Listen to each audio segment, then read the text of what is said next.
Good night to you, cher spectateur. Je pense que, comme tout cinéphile ou amateur de cinéma, tu aimes quand un film est cohérent, quand il a un peu de sens, quand il est à peu près juste dans ce qu'il cherche à véhiculer, et que du coup il te raconte une histoire finalement. Je veux dire sincèrement, c'est ce qu'on recherche tous en regardant un film, un moment qui soit peut-être parfois un poil déviant, mais qui ait tout de même une certaine logique dans sa continuité, que ce soit simplement dans la forme que prend l'histoire, qui nous est contée, ou simplement dans le contexte qu'un auteur va choisir de donner à son œuvre. Que l'on soit un peu beauf, simplement cinéphile ou parfois même un peu des deux, on a tous envie de passer une forme de bon moment devant un objet de cinéma. Mais il faut bien avouer que parfois, on se demande tout de même ce qui a pu passer par la tête de certains auteurs pour nous pondre des trucs aussi farfelus, voire même complètement à côté de la plaque, offrant au 7e art des moments de perdition ne laissant pas indifférents. Parfois même nous poussant un peu malgré nous à nous questionner sur l'humanité en se demandant simplement si un jour, dans la sélection naturelle, il n'y a pas tout simplement un spermatozoïde qui soit allé dans la mauvaise direction pour engendrer un artiste déviant et clairement hors norme. Car là en fait je suis un petit peu perdu. Je sais pas comment vous présenter l'objet qu'on va évoquer ici. Certains imagineraient qu'il s'agit d'un film expérimental, d'autres simplement d'un loupé intersidéral. Mais il est une chose qui est sûre, c'est que The Amazing Bulk de Lewis Schonbrun est un film à part.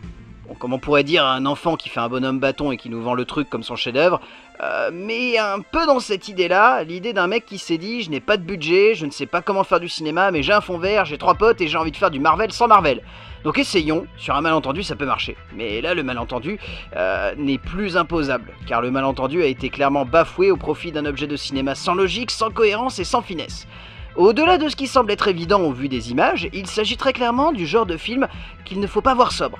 Le genre de moment de cinéma qui fascine par sa connerie, mais qui ne peut être vu par un être humain à jeun tant il y a trop de choses qui se passent devant nous, sans que pour autant on soit capable d'identifier ce qui a clairement lieu devant nos rétines. De toute ma vie de cinéphile, j'ai jamais vu ça. Schonbrun a fait un film moche. Mais pas simplement moche comme on pourrait parfois le dire pour un film avec un peu d'ambition mais aucun budget. Non là clairement c'est le film le plus laid que j'ai vu de toute ma jeune vie de cinéphile.